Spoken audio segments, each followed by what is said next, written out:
ওকে, so masters final year accounting ডিপার্টমেন্টের strategic management accounting যারা national ইউনিভার্সিটির আন্ডারে 2025 সালে পরীক্ষা দিচ্ছেন, অর্থাৎ যাদের ফেব্রুয়ারি 2 তারিখে পরীক্ষা, তাদের জন্য এই সাজেশনটা দিচ্ছি। এর আগে অ্যাপ্লাইড অ্যাকাউন্টিং থিওরি এবং কস্ট অ্যাকাউন্টিং দুইটাতেই খুব ভালো পরীক্ষা দিয়েছেন আপনারা, এবং আমাদের সাজেশন থেকে বেশ কমন পড়ছে। এতে খুবই খুশি আপনারা, আমরাও এটা জানতে পেরে খুশি যে ওকে সাজেশন আসতেছে। বাট সাজেশনের উপরে খুব বেশি যেন ডিপেন্ডেন্ট না হন, তাই তাই একটু দেরি করে আর কি সাজেশন গুলো দিচ্ছি। কারণ আগে দিলে সবাই ওইটাই পড়বেন, এবং বাই এন কেস যদি না আসে, কারণ সাজেশন অলওয়েজ সাজেশন, তখন কিন্তু আপনাদের মনটা খারাপ হবে। সো এই সুযোগটা না দেওয়ার জন্যই আমরা শেষ মুহূর্তে সাজেশনটা দিচ্ছি, যেন আপনি আপনার প্রিপারেশন নিয়ে শেষ মুহূর্তে সাজেশন হিসেবে এই ভিডিওটা দেখতে পারেন। ওকে, সো কথা না বলে শুরু করি। স্ট্র্যাটেজিক ম্যানেজমেন্ট অ্যাকাউন্টিং এ পার্ট সি তে কিন্তু 4টা অঙ্ক 4টা থিওরি থাকবে, এবং পার্ট বি তেও 4টা অঙ্ক 4টা থিওরি থাকবে। এবং পূর্বের অভিজ্ঞতা যেটা দেখতে পাই, স্ট্র্যাটেজিক ম্যানেজমেন্ট অ্যাকাউন্টিং এ দেখা যায় যে অঙ্কগুলো একটু ঘুরায় পেঁচায় দিতে পারে, তাই 3টা অঙ্ক মোটামুটি ভাবে সবাই দিতে পারে না, 2টা থিওরির দিকে যাইতে হবে। সো ওই প্রিপারেশন নিলে ভালো, আর ভাগ্য ভালো হলে 4টা অঙ্ক যদি দিতে পারেন তাহলে খুবই ভালো, বাট একটা থিওরি আপনাকে দিতেই হবে। তাই থিওরি ভালো মতো পড়তে হবে, থিওরি ভালো না পড়লে কিন্তু আপনার পরীক্ষাটা ভালো হবে না। ওকে, প্রথমে আসেন অ্যাক্টিভিটি বেস কস্টিং। আপনারা পিডিএফটা লিঙ্কে পেয়ে যাবেন গুগল ড্রাইভে, তবে এটার মধ্যে মার্ক করা নেই। মার্ক করা ভিডিওটা দেখলে আসলে কোনগুলো বেশি ইম্পর্টেন্ট সেগুলো মার্কগুলো পেয়ে যাবেন। ওকে, সো এবার আসেন অ্যাক্টিভিটি বেস কস্টিং। এখান থেকে 100% অঙ্ক থাকবে, যেগুলো 100% সেগুলোকে আমি ইয়েলো কালার করে দিচ্ছি, এবং কোন অঙ্কগুলো দেখবেন সেগুলোকে মার্ক করে দিচ্ছি। C1 অঙ্কটা ইম্পর্টেন্ট, এই রিলেটেড একটা অঙ্ক অলরেডি চলে আসছে কস্ট অ্যাকাউন্টিং এ, তারপরও আমি এখানে এই অঙ্কটাকে ইম্পর্টেন্ট হিসেবে দিচ্ছি, একবার একটু দেখে যায়। দ্বিতীয় যে ইম্পর্টেন্ট অঙ্ক, আহ, এইটা মোটামুটি ইম্পর্টেন্ট, এটাকে আমি অত বেশি ইম্পর্টেন্ট মনে করি না, তাই এটা মার্ক করলাম না। C6টাও তাই, অত বেশি ইম্পর্টেন্ট মনে করি না। হ্যাঁ, এই C6টা ইম্পর্টেন্ট, এটাকে আপনি ইম্পর্টেন্ট হিসাবে দেখবেন, এটাকে আসলে ইম্পর্টেন্ট দেখতে হবে।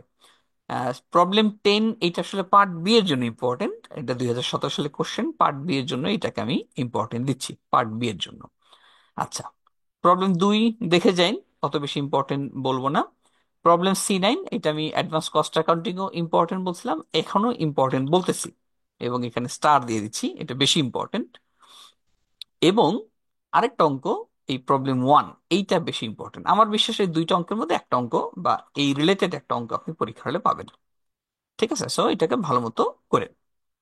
ওকে, এইবার যান আপনারা চ্যাপ্টার 4, এখান থেকেও কিন্তু 100% অঙ্ক আসবে, এবং মোটামুটি ভাবে কনফার্ম এই প্রবলেম 1 এই রিলেটেড একটা অঙ্ক পার্ট বিতে পাবেন। একদম মোটামুটি আমি নিশ্চিত যে প্রবলেম 1 বা 1 রিলেটেড আপনি একটা অঙ্ক পার্ট বিতে পাবেন। পার্ট সিতে C4 অঙ্কটা ইম্পর্টেন্ট, এটা ভালো মতো করবেন।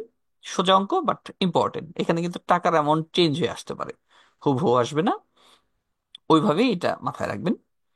C8 মোটামুটি অত বেশি ইম্পর্টেন্ট না। C12 মোটামুটি ইম্পর্টেন্ট আছে, একটু দেখে যান।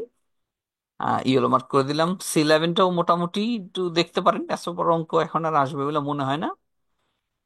আচ্ছা, প্রবলেম B4, এটা ইম্পর্টেন্ট, এটা বেশ ইম্পর্টেন্ট, পার্ট বি এর জন্য করবেন। এই এখানে একটু স্টার দিয়ে দিলাম।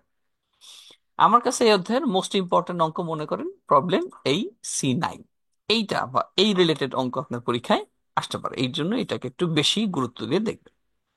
চ্যাপ্টার 5, এখান থেকেও একটা 100% অঙ্ক থাকবে, প্রত্যেক বছরই থাকে। হুম, এবং এই অধ্যায়ে কিন্তু 2 পার্টের অঙ্ক, 2 রকমের অঙ্ক। ঠিক আছে, তো প্রথমে C10, এই অঙ্কটা দেখবেন, এটা ভালো ইম্পর্টেন্ট অঙ্ক, এটা দেখবেন। এই অধ্যায় থেকে কিন্তু 2টা অঙ্ক থাকতে পারে, অনেক সময় আছে এই অধ্যায় থেকে 2টা অঙ্ক দেয়। ওকে, তাহলে এই অঙ্কটা দেখবেন 1 নম্বর, যেটা মোস্ট ইম্পর্টেন্ট। আমার কাছে যেটা ধারণা, এই বছর এই C3 অঙ্ক বা এই রিলেটেড একটা অঙ্ক এই বছর আসবে, টেগুচি মেথড যেটা বলে। এই রিলেটেড অনেক ভিডিও পাবেন, রেকর্ডিং পাবেন, সমাধান তো দিলামই। এটা ভালো মতো করবেন।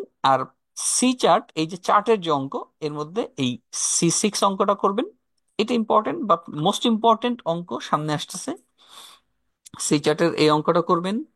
7 মোটামুটি অত বেশি গুরুত্ব দিয়ে আমি বলবো না। এই B3 অঙ্কটা, P চার্ট, এইটা বেশি ইম্পর্টেন্ট দিয়ে করবেন। আরেকটা অঙ্ক আছে মোটামুটি, C কন্ট্রোল চার্ট, এই যেটা প্রবলেম B5, এই 3টা অঙ্ক করলে আশা করি একটা অঙ্ক কমন পড়বে, মানে chart related. X chart, P chart, C chart, এই 3টা অঙ্ক দিলাম, 3টার মধ্যে একটা অঙ্ক কমন পাবেনি, নিশ্চিত থাকেন। ওকে, এবার আসেন চ্যাপ্টার 7-এ যদি যাই, রেসপন্সিবল অ্যাকাউন্টিং। এক্ষেত্রেও কিন্তু দুইটা অঙ্ক এই অধ্যায় থেকে অনেক সময় পরীক্ষার হলে আসে। তো পার্ট বি এর জন্য প্রবলেম B2টা ইম্পর্টেন্ট, B2টা করবেন। C6 এটা খুবই খুবই খুবই ইম্পর্টেন্ট। মোটামুটি আমি ভাবে নিশ্চিতভাবে বলতে পারি যে এই অঙ্কটা করলে আশা করি পরীক্ষার হলে নিরাশ হবেন না। হ্যাঁ, মানে এতটাই ইম্পর্টেন্ট আমি এই অঙ্কটাকে মনে করি। সো এটাকে ভালো মতো করবেন, সমাধান সহই থাকবে। C2 অঙ্কটা দেখবেন, আসবে বা এরকম মনে করি না, বাট দেখে যাবেন এটা। আচ্ছা, ট্রান্সফার প্রাইস থেকে কিন্তু একটা অঙ্ক থাকবেই। ট্রান্সফার প্রাইস একদম কোনো ভুল নেই। C17 এর মধ্যে একটা, ট্রান্সফার প্রাইসের মধ্যে, এটা খুব ভালো মতো করবেন। আরেকটা অঙ্ক আছে এই যে C10, এই অঙ্কটাকে আমার মোস্ট ইম্পর্টেন্ট মনে হয়, এবং আমার ধারণা এই রকমই একটা অঙ্ক এবছর ট্রান্সফার প্রাইস থেকে পাবেন।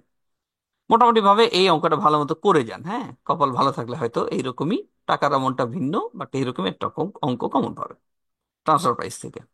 ওকে, C12 মোটামুটি অত বেশি ইম্পর্টেন্ট না। আচ্ছা, C20 এইটা আসলে 7 কলেজের প্রশ্ন, কিন্তু আপনাদের জন্য আমি বিশেষ গুরুত্ব দিয়ে করতে বলতেছি। এই একটা অঙ্ক আমি 7 কলেজের হইলেও আপনাদেরকে করতে বললাম। ঠিক আছে, অঙ্কটা ডিফারেন্ট। সো এই হলো আমার সাজেশন। তো ওভারঅল যেই অঙ্কগুলোর পাশে এই হলুদ মার্ক করার পাশে স্টার দেওয়া, এগুলো করলে আশা করি আপনার অন্তত কালকে মানে 2 তারিখের পরীক্ষায় অ্যাটলিস্ট 3টা অঙ্ক কমন থাকবে এই স্টার গুলো থেকে। স্টার কয়টা হবে, পুরো চ্যাপ্টার ধরেন 8টা অঙ্কই হবে, 4টা অধ্যায় 8টা। সো এইটুকু করলে আশা করি পার্ট বি এবং পার্ট সি থেকে মোটামুটি ভালো একটা কমন পড়বে। কেমন কমন পড়ে আপনারা কমেন্ট করে জানাবেন। ঠিক আছে, অন্তত ভালো লাগবে শুনলে যে হ্যাঁ একটু কমন আসতেছে। সো ভালো থাকবে সবাই। অনেকে অবশ্য আমাকে বলতেছেন যে স্যার সাজেশনটা আগে দেন, আগে দেওয়ার জন্য কেউ কেউ বলতেছেন পেমেন্ট করা লাগলে করব। আসলে ভাই পেমেন্ট টেমেন্ট কোনো কিছুই লাগবে না, সাজেশন এইভাবেই পাবেন যেভাবে দিচ্ছি। আর একটু দেরি করে দেই যেন আপনারা আপনাদের ব্যক্তিগত প্রস্তুতি সেরে তারপরে সাজেশনটা দেখেন, পুরোপুরি সাজেশনের উপরে যেন ডিপেন্ডেন্ট না হন। সো ভালো থাকবেন, পরের সাজেশনে আবার দেখা হবে। আর সাজেশনটা দাগানো ছাড়া যে কপিটা, সেটা PDF ফাইলে আপনারা পেয়ে যাবেন, আর সেটার লিংক ডেসক্রিপশনে দেওয়া আছে। পরের সাজেশনে দেখা হবে।